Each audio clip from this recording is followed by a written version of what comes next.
आंखें इस हकीकत से बंद भी कर लेते हैं इजराइल ने आपको छोड़ देना है, ये मौत आपका पीछा छोड़ देगी। और ये बात ध्यान के अंदर रखिए। मुझे एक अल्लाह के वली की बात याद आ रही है। हजरत बायजीद बिस्तामी अल्लाह के बहुत बड़े नेक बंदे गुजरे। जब आलम शबाब था, जवानी का आलम था,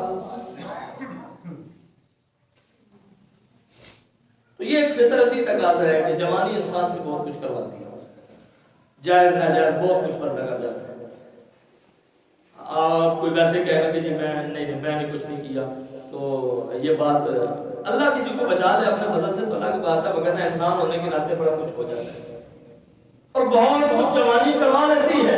हजरत बायजीद बिस्तामी अल्लाह के नेक पाक और साहब गुजरे हैं, अल्लाह के वली गुजरे।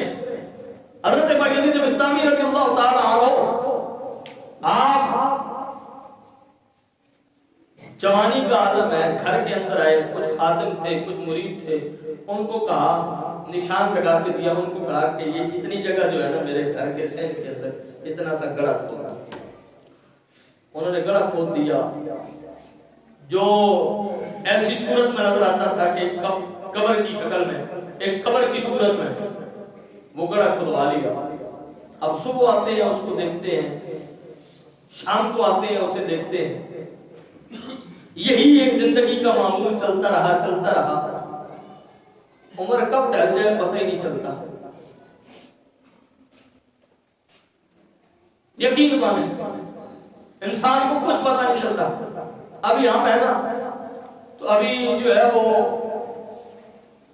40 से नीचे हैं, लेकिन जब आईने के सामने खड़े होते हैं तो अब सफेद बाल हमें भी कहते हैं कि तुम्हारा अब जो है वो मामला वो नहीं रहा। अगर इंसान इस पर गौर करना शुरू कर दे तो हजरत बायजीद बिस्तामी उम्र ढलती रही, वक्त गुजरता रहा, वो गड़ा बाकी रहा, आते देखते वक्त गुजरता गया।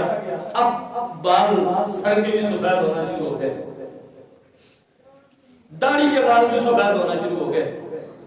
हजरत बायजीद बिस्तामी ने एक दिन शाम को आया, जब बुढ़ापा और ज्यादा हो गया, अपने उन मुरीदों को, शागिर्दों को कहने लगे, बेटा ये मट्टी जो साथ पड़ी हुई है इस गड़े को बांध दो,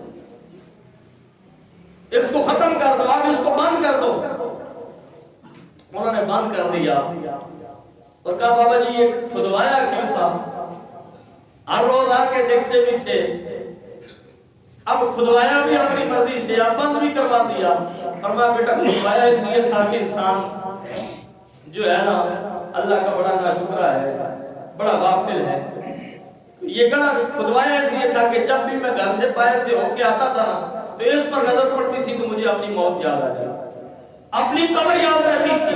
दिन को जब घर से निकलता था तो इसे देख कर निकलता था, ताकि रास्ते में कोई अल्लाह की नाफरमानी वाला काम ना हो जाए, मुझे मेरी मौत याद रहे। उन्होंने कहा, बाबा जब जवानी में था तो मरने के चांसेस कम थे, तब तक तू सुबह भी देखता रहा, शाम को भी देखता रहा, और अब जब जवानी ढल गई, बुढ़ापे की तरफ आ गया, अब मरने के इम्कानात ज्यादा हो गए हैं, तूने इसको बंद करवा दिया ताकि याद ही ना आए। कहा, बेटा तुम बात समझे नहीं, जब तक जवानी थी तो जवानी कोई और चीज रहने नहीं देती, इसलिए गड़ा खुदवा के इसको याद किया करता था। अब जवानी से मैं निकल गया हूँ, अब जब आईने के सामने खड़ा होता हूँ, मेरी दाढ़ी के सफेद बाल मुझसे बात करते हैं, मेरे सर के आए हुए सफेद बाल मुझसे कहते हैं, बायजीद वक्त थोड़ा रह गया है, इम्तिहान बड़ा मुश्किल है, उसके लिए तैयारी तूने कुछ नहीं की, इसलिए अपने मालिक को मना ले, तूने उसकी बारगाह में हाजिर हो।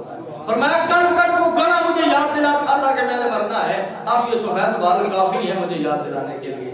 लेकिन अगर ये भी ना याद दिलाए इंसान को, इंसान फिर भी गुनाहों में लथपथ रहे, तो फिर मेरे ख्याल से इंसान की जिंदगी की कोई मकसद नहीं है।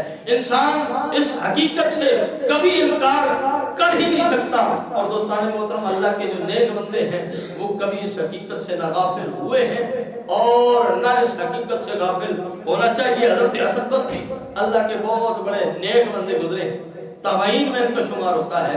रसूलुल्लाह सल्लल्लाहु अलैहि वसल्लम की ज़ौजा हजरत सैयदा उम्मे सलमा की एक कनीज हैं, ان کے یہ بیٹے ہیں اور حضرت سیدہ ام سلمہ کے گھر میں ہی انہوں نے پرورش پائی ہے. یعنی دوسرے لفظوں میں یہ کہا جائے کہ حضور کے گھر میں انہوں نے پرورش پائی ہے.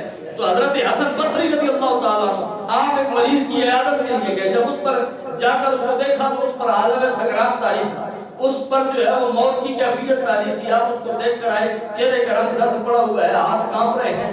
گھر آئے واپس, لوگوں نے دیکھا, کہا کیا ہو گیا؟ کہا کچھ نہیں ہوا. انہوں نے کہا جناب کھانا آپ کھائیں, کھانا پیش کیے گا. آپ نے فرمایا کھانے کو رہنے دو.